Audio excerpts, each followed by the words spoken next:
તો ચાલો જોઈએ પ્રકાશનું વક્રીભવન।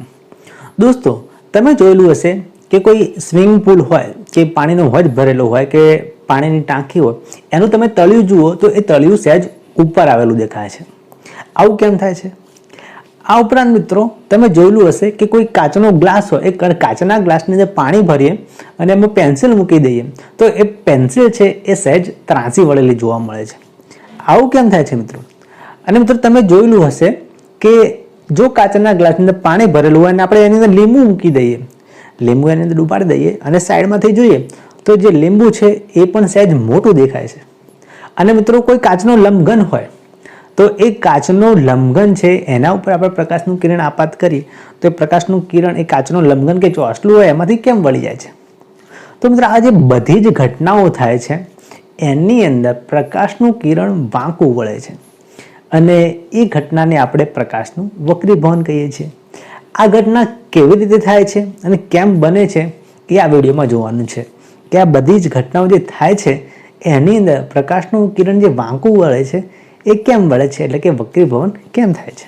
તો જુઓ મિત્રો, જેમ કે આ કાચનો ગ્લાસ છે એમાં આપણે પેન્સિલ મૂકેલી છે અને એમાં પાણી ભરેલું છે। હવે એ જ રીતે આપણે જે પાણી ભરેલું છે એની જગ્યાએ કોઈ કેરોસીન ભરી દઈએ અને એમાં પેન્સિલ મૂકીએ તો, અથવા તો ટર્પેન્ટાઇન ભરી દઈએ અને એમાં પેન્સિલ મૂકીએ તો તમે જુઓ કે શું આ રીતે આપણે કેરોસીન લઈએ, પાણી લઈએ, ટર્પેન્ટાઇન લઈએ અને એમાં પેન્સિલ મૂકીએ તો દરેકની અંદર બધાની અંદર શું પેન્સિલ સરખી વળેલી જોવા મળે છે? ના મિત્રો, કારણ કે જે અહીંયા પાણી છે, કેરોસીન છે, ટર્પેન્ટાઇન છે એ અલગ અલગ વસ્તુ છે, અલગ અલગ પદાર્થ છે। એની જે ઘનતા છે એ પણ અલગ અલગ હોય છે, સ્નિગ્ધતા હોય છે એ પણ અલગ અલગ હોય છે। એટલે મિત્રો આ જે પદાર્થો છે એની અંદર જે પ્રકાશનું વક્રીભવન થાય છે એ પણ સરખું થતું નથી અને એના લીધે જુદા જુદા પદાર્થોની અંદર જે પ્રકાશ છે એ પ્રકાશની જે ગતિ છે, ઝડપ છે એ પણ અલગ અલગ હોય છે અને એના લીધે જે વક્રીભવનનું પ્રમાણ છે એ બધા જે પદાર્થો હોય છે જેને આપણે માધ્યમ તરીકે લઈ શકીએ છીએ એમાં વક્રીભવનનું જે પ્રમાણ હોય છે એ પણ જુદું જુદું હોય છે અને એના લીધે જુદા જુદા માધ્યમની અંદર જેમ કે આપણે કેરોસીન લઈએ, પાણી લઈએ, ટર્પેન્ટાઇન લઈએ અને એમાં પેન્સિલ ડૂબાડીએ તો એ પેન્સિલ પણ સરખી વાંકી વળેલી બધામાં જોવા મળતી નથી, અલગ અલગ જોવા મળે છે। અને મિત્રો એનું કારણ આપણે ટૂંકમાં કહી શકીએ છીએ કે માધ્યમ પ્રમાણે પ્રકાશ હોય છે ગતિ કરે છે અને જુદા જુદા માધ્યમોમાં જે પ્રકાશની ગતિની દિશા હોય છે એ જુદી જુદી હોય છે અને એના લીધે જે વક્રીભવન થાય છે એનું પ્રમાણ પણ જુદું જુદું હોય છે। તો દોસ્તો આ ઉપરથી વક્રીભવનની વ્યાખ્યા આપવી હોય તો કેવી રીતે આપી શકાય? તો જુઓ મિત્રો કે એક માધ્યમમાંથી બીજા માધ્યમમાં ત્રાંસી રીતે પ્રવેશતા પ્રકાશના ત્રાંસા કિરણના પ્રસરણની દિશા બીજા માધ્યમમાં બદલાય છે, આ ઘટનાને પ્રકાશનું વક્રીભવન કહે છે। એટલે કે મિત્રો જ્યારે પ્રકાશનું કિરણ કોઈ એક માધ્યમમાંથી કોઈ બીજા માધ્યમમાં પ્રવેશ કરે છે અને એ પણ ત્રાંસુ પ્રવેશ કરે છે ત્યારે એ જે પ્રકાશનું કિરણ છે એ સહેજ વાંકું વળે છે, એટલે કે ત્રાંસુ વળે છે અને એ જ ઘટનાને પ્રકાશનું વક્રીભવન કહે છે। દોસ્તો આ વક્રીભવનની ઘટનાને બરાબર વિગતવાર સમજવા માટે આપણે એક ઉદાહરણ લઈએ। જેમ કે કાચનો લંબઘન છે, કાચના લંબઘનની અંદર વક્રીભવન કેવી રીતે થાય છે એ સમજીએ। તો જુઓ, કાચના લંબઘન ચોસલામાંથી પ્રકાશનું વક્રીભવન કેવી રીતે થાય છે સમજીએ। તો દોસ્તો આ જે પ્રવૃત્તિ છે એ તમને બુકની અંદર પણ આપેલી હશે, તમે એ પ્રમાણે પણ કરી શકો છો, પણ આપણે આ પ્રવૃત્તિને થોડીક અલગ પ્રકારે કરીએ છીએ। જો મિત્રો આ પ્રવૃત્તિમાં શું કરવાનું છે તો તમે કોઈ એક કાગળ લો અથવા તો કોઈ બોર્ડ લો અથવા તો કોઈ એક સીધી સપાટી લો, એના ઉપર કોઈ એક લેઝર કિરણ આવે, લેઝર કિરણની ટોર્ચ આવે, એ લેઝર કિરણની ટોર્ચ નાખો તો તમે જોશો કે જે લેઝર કિરણ છે એ એક સીધી લીટીમાં ગતિ કરે છે, સીધી રેખામાં પસાર થાય છે। હવે આપણે શું કરવાનું છે કે જે આ લેઝર લાઇટ છે એની જે સીધી ગતિમાં કિરણ જાય છે એને પેન્સિલ વડે કે બોલપેન વડે આપણે એને નોંધી લેવાની છે કે પ્રકાશનું કિરણ આ પ્રમાણે જાય છે, બરાબર છે। હવે મિત્રો શું કરવાનું છે તો કોઈ કાચનો લંબઘન ચોસલો હોય એને આના માર્ગમાં મૂકી દેવાનો છે। તમે જોશો કે જે પ્રકાશનું કિરણ સીધી રેખામાં ગતિ કરતું હતું હવે એ રીતે ગતિ કરતું નથી જેમ પહેલા હતું। હવે તમે જોઈ શકો છો કે વચ્ચે આપણે લંબઘન ચોસલો મૂક્યો છે તો જે પહેલું કિરણ જતું હતું એનાથી થોડું સાઈડમાં બીજું એક કિરણ પસાર થતું હોય એવું આપણને દેખાય છે। તો મિત્રો અહીંયા આપણે કહી શકીએ છીએ કે જે આ લેઝર લાઇટ છે એના માર્ગની અંદર લંબઘન ચોસલો આપણે મૂકીએ છીએ ત્યારે એ લંબઘન ચોસલા વડે જે પ્રકાશનું સીધું કિરણ જતું હતું એ હવે સહેજ વાંકું વળીને જાય છે અને આ જ ઘટનાને આપણે વક્રીભવન કહીએ છીએ. હવે દોસ્તો ખરેખર આ ઘટના બને કેવી રીતે છે એ સમજીએ. તો જો મિત્રો આને આપણે આ રીતે સમજીએ છીએ કે એક લંબઘન ચોસલું છે કે લંબઘન સ્લેબ છે કાચનો, એને આપણે નામ આપી દઈએ છીએ ABCD. હવે જે પ્રકાશનું કિરણ આવે છે એનું નામ છે EF અને જે EF પ્રકાશનું કિરણ છે એ જે લંબઘન ચોસલું છે એના O બિંદુ ઉપર આપાત થાય છે એટલે જે આપાત કિરણ થશે એ EO થશે. હવે એ જે કિરણ છે એ લંબઘનની અંદર પ્રવેશ કરે છે.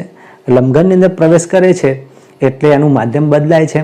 તમે જોઈ શકો છો કે લંબઘન છે એ કાચનું લંબઘન છે અને પહેલાં તો જે કિરણ હતું એ તો લંબઘનની બહાર હતું એટલે હવાની અંદર હતું.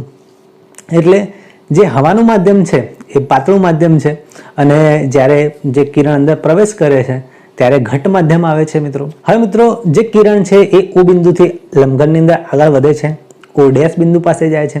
હવે O ડેશ બિંદુ પાસે જે કિરણ છે એ ફરીથી વક્રીભવન પામે છે. કેમ? કારણ કે હવે એ જે કાચનો લંબઘન છે એમાંથી બહાર આવે છે એટલે ઘટ માધ્યમમાંથી પતળા માધ્યમમાં આવે છે એટલે ફરીથી એનું વક્રીભવન થાય છે મિત્રો.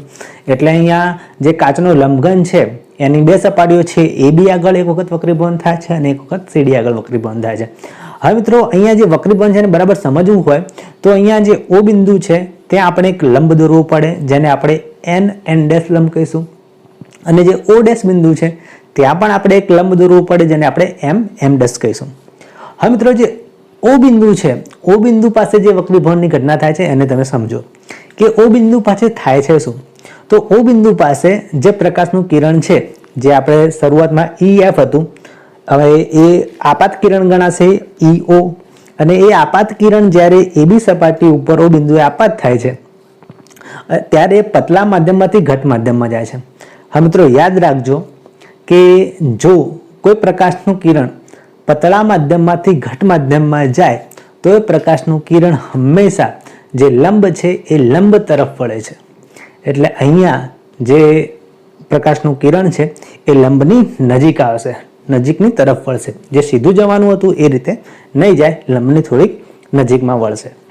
હવે મિત્રો એક કિરણ પછી આગળ જાય છે, O ડેશ આગળ વધે છે. અહીંયા આપણે જે O ડેશ કિરણ છે એને પહેલી સપાટી AB છે એના માટે આપણે એને વક્રીભૂત કિરણ કહી શકીએ છીએ. જે EO હતું એ આપાત કિરણ હતું, O ડેશ કિરણ છે એ વક્રીભૂત કિરણ છે અને પછી જે O ડેશ H કિરણ છે એ નિર્ગમન કિરણ થશે. હવે મિત્રો જે M ડેશ લંબ દોર્યો જ્યાં બિંદુ O ડેશ આવેલું છે ત્યાં વક્રીભવનની ઘટના કેવી રીતે બને છે સમજો. તો ત્યાં જે ઘટ માધ્યમ છે ત્યાંથી પ્રકાશનું કિરણ પતલા માધ્યમમાં આવે છે. હવે મિત્રો યાદ રાખજો જ્યારે કોઈ પ્રકાશનું કિરણ ઘટ માધ્યમમાંથી પતળા માધ્યમમાં જતું હોય તો જે પ્રકાશનું કિરણ છે એ લંબથી દૂર તરફ આંકું વળે છે. એટલે મિત્રો અહીંયા જે M ડેશ આપણે લંબ દોર્યો છે એનાથી જે કિરણ સીધું જવાનું હશે એની જગ્યાએ લંબથી દૂર જશે. બરાબર મિત્રો? તો અહીંયા પણ વક્રીભવનની ઘટના બને છે. હવે મિત્રો એક પ્રશ્ન એમ થાય કે જ્યારે લેઝર કિરણને લંબઘન કાચ મૂક્યો ન હતો ત્યારે જે પ્રકાશનું કિરણ છે એ અને આ જે લંબઘન કાચ મૂક્યો અને પછી જે વક્રીભવનની ઘટના થાય છે એના પછી જે નિર્ગમન કિરણ પામે છે એ આ બંને કિરણો સમાંતર કેમ છે? તો મિત્રો એનું કારણ એ છે કે જે પહેલું કિરણ હતું એ તો પોતાની દિશામાં હતું, જે બીજું કિરણ હતું એટલે આપણે જેને એમ કહી શકીએ કે લંબઘન કાચ મૂક્યા પછીનું કિરણ, તો એ કિરણ શું થાય છે બે વખત વક્રીભવન પામે છે. ક્યાં ક્યાં?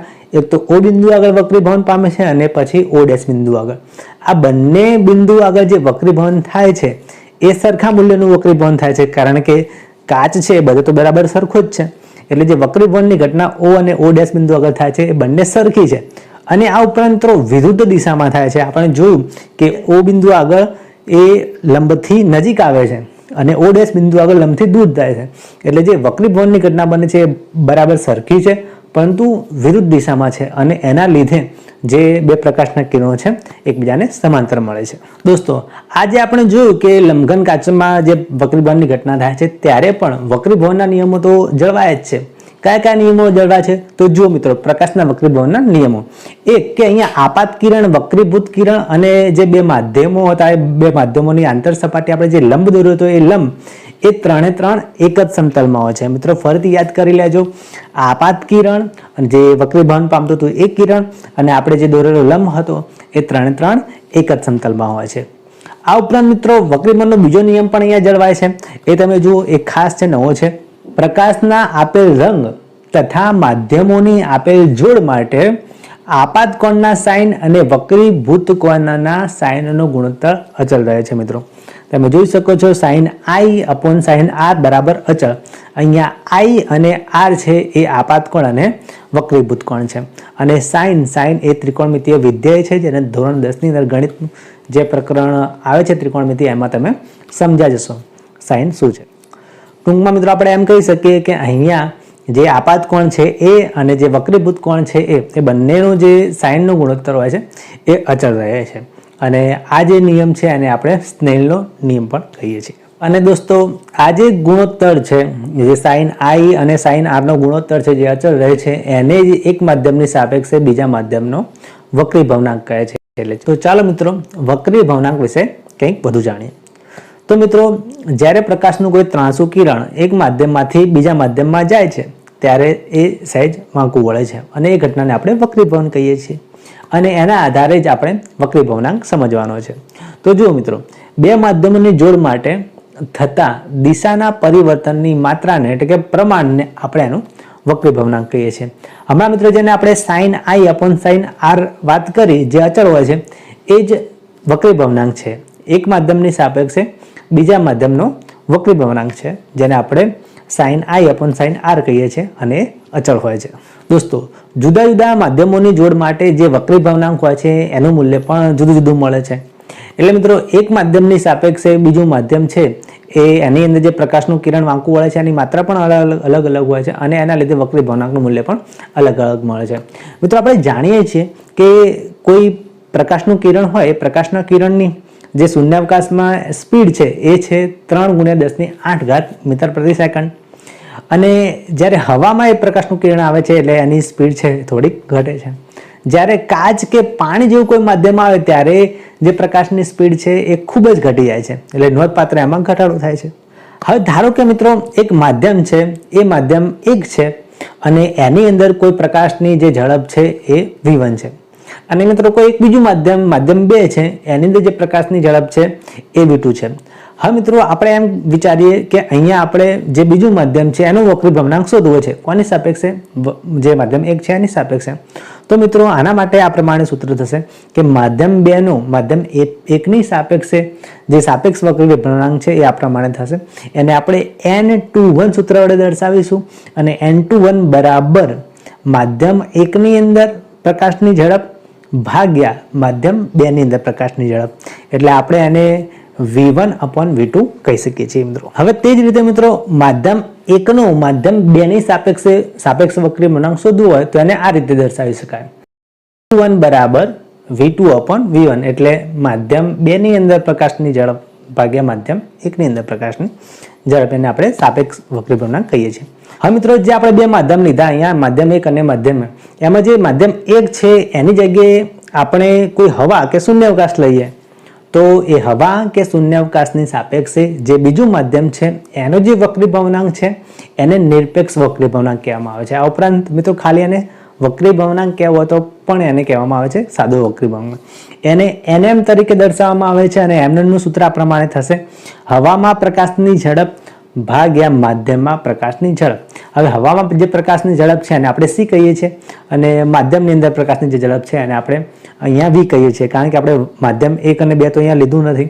જે ઉપરનું માધ્યમ છે આપણે હવા લીધું છે, નીચેનું કોઈ એક માધ્યમ છે એનો જે પ્રકાશની ઝડપ છે એ v છે અને હવાની અંદર જે પ્રકાશની ઝડપ છે એ c છે. એટલે જે નિરપેક્ષ વક્રીભવનાંક છે અથવા તો જે બીજું માધ્યમ હતું એનો વક્રીભવનાંક છે એ c upon v થશે. હવે મિત્રો એમ પ્રશ્ન આવે છે કે શું જુદા જુદા માધ્યમ પ્રમાણે જે વક્રીભવનાંક હોય છે એ જુદો જુદો હોય છે, એટલે જુદા જુદા માધ્યમનો વક્રીભવનાંક જુદો જુદો હોય છે? તો હા મિત્રો, જુદા જુદા માધ્યમ પ્રમાણે જે પ્રકાશનો વેગ હોય છે એ બદલાય છે, ઝડપ બદલાય છે, તો એ પ્રમાણે એનું વક્રીભવનાંક પણ બદલાય છે. એટલે મિત્રો કોઈ માધ્યમ એવું હોય કે જે પ્રકાશીય રીતે ઘટ હોય તો એની અંદર જે પ્રકાશની સ્પીડ છે એ ઓછી હોય છે. કોઈ એવું માધ્યમ હોય કે જે પ્રકાશીય રીતે પતલું માધ્યમ હોય તો પતળા માધ્યમની અંદર જે પ્રકાશ છે ઝડપથી ગતિ કરી શકે છે, એટલે એની સ્પીડ જે પતલા માધ્યમમાં હોય છે વધારે હોય છે. એટલે આપણે એમ કહી શકીએ કે પતલા માધ્યમની અંદર પ્રકાશની સ્પીડ વધુ હોય છે અને ઘટ માધ્યમની અંદર પ્રકાશની સ્પીડ ઓછી હોય છે. હવે જ્યારે બે માધ્યમો એકબીજાને ટચ કરેલા હોય છે ત્યારે પ્રકાશનું એક કિરણ જતું હોય તો એને કોઈ એક સ્પીડ ઉપર જતું હોય, પતલા માધ્યમમાં જતું હોય, પછી અચાનક ઘટ માધ્યમ આવે એટલે એની જે સ્પીડ હોય છે એમાં તો ફેરફાર થવાનો જ છે અને એ સ્પીડમાં ફેરફાર થવાના લીધે જ એ પ્રકાશનું વક્રીભવન અનુભવે છે મિત્રો. એટલે મિત્રો પ્રકાશનું કિરણ એક માધ્યમમાંથી બીજા માધ્યમમાં જાય છે ત્યારે એની ઝડપમાં ફેરફાર થાય છે. ઝડપમાં ફેરફાર થવાના લીધે જે પ્રકાશનું કિરણ છે એ સહેજ વાંકું વળે છે અને એ જ ઘટનાને આપણે વક્રીભવન કહીએ છીએ. અને જે આ માત્રા છે એક માધ્યમની સાપેક્ષે બીજા માધ્યમમાં પ્રકાશ કેટલુંનું કિરણ કેટલું વાંકું વળશે એને આપણે વક્રીભવનાંક કહીએ છીએ. તો જો મિત્રો કોઈ માધ્યમનું વક્રીભવનાંક વધારે હોય તો સમજવાનું કે પ્રકાશીય ઘટ માધ્યમ છે અને સામે જે બીજો માધ્યમ છે એનો વક્રીભવનાંક ઓછો છે તો સમજવાનું કે પતલું માધ્યમ છે. તો દોસ્તો યાદ રાખજો, જો માધ્યમનો વક્રીભવનાંક વધુ તો તે માધ્યમ બીજા માધ્યમની સાપેક્ષે વધારે ઘટ હશે અને જો વક્રીભવનાંક ઓછો તો તે માધ્યમ એ બીજા માધ્યમની સાપેક્ષે પતલું હશે. હવે દોસ્તો આપણે યાદ રાખવાનું છે કે ઘટ માધ્યમમાંથી પતલા માધ્યમમાં જાય ત્યારે પ્રકાશનું કિરણ કઈ દિશામાં વળે છે અને પતલામાંથી ઘટ માધ્યમમાં જાય ત્યારે કઈ દિશામાં વાંકું વળે છે. તો મિત્રો આને યાદ રાખવા માટે મેં એક શબ્દ બનાવેલો છે, તમે પણ યાદ રાખી દેજો. ગપાદૂર. ગપાદૂર એટલે ઘટ માધ્યમમાંથી પતલા માધ્યમમાં પ્રકાશનું કિરણ જાય ત્યારે પ્રકાશનું કિરણ લંબથી દૂર જાય છે. એટલે ગપાદૂર એટલે ઘટ માધ્યમમાંથી પતલા માધ્યમમાં પ્રકાશનું કિરણ જાય ત્યારે લંબથી દૂર જાય છે. જ્યારે મિત્રો પતલા માધ્યમમાંથી ઘટ માધ્યમમાં જાય ત્યારે કોઈ યાદ રાખવાની જરૂર નથી. આનાથી તમારે ઉલટું વિચારી લેવાનું કે પતલા માધ્યમમાંથી ઘટ માધ્યમમાં જાય ત્યારે સમજવાનું કે લંબથી નજીક જતું હશે. બરાબર મિત્રો, તો આ એક શબ્દ યાદ રાખી લેજો. જો તમને આમાં બરાબર સમજ પડી હોય તો આ એક પ્રશ્નનો જવાબ તમે મને કોમેન્ટમાં આપો કે જ્યારે કોઈ પ્રકાશનું કિરણ હવામાંથી પાણીની અંદર પ્રવેશ કરે છે ત્યારે એ જે પ્રકાશનું કિરણ ત્રાંસું વળે છે એ કઈ દિશામાં વળશે, એટલે કે લંબની નજીક વળશે કે લંબની દૂર, એટલે કે લંબ તરફ પ્રકાશનું કિરણ વાંકું વળશે કે લંબથી દૂરની તરફ વાંકું વળશે, એ તમે મને કોમેન્ટમાં જણાવો. તો દોસ્તો આ વિડીયોમાં બસ આટલું જ. આ વિડીયો તમને કેવો લાગ્યો ચોક્કસથી જણાવજો. જો આ વિડીયો તમને ગમ્યો હોય તો લાઈક કરો, શેર કરો, કમેન્ટ કરો અને જો તમે અમારી ચેનલ પર નવા હોય તો સબસ્ક્રાઇબ કરી દો અને બેલ આઇકનનું બટન દબાવી દો જેથી અમારા જે લેટેસ્ટ વિડીયો બને એની અપડેટ તમને મળી રહે મિત્રો. તો મિત્રો આ વિડીયોમાં બસ આટલું જ. અને એક તમારા માટે ખાસ સમાચાર છે કે આપણે ગણિતની ચેનલ શરૂ કરી છે, મેથ્સ ટીવી ગુજરાતી. તો મિત્રો ગણિતના વિડીયો જોવા માટે તમે એ ચેનલને પણ સબસ્ક્રાઇબ કરી દો. તો મિત્રો આ વિડીયોમાં બસ આટલું જ. હવે મળીશું કોઈ નવા વિડીયો સાથે. ત્યાં સુધી જય હિન્દ.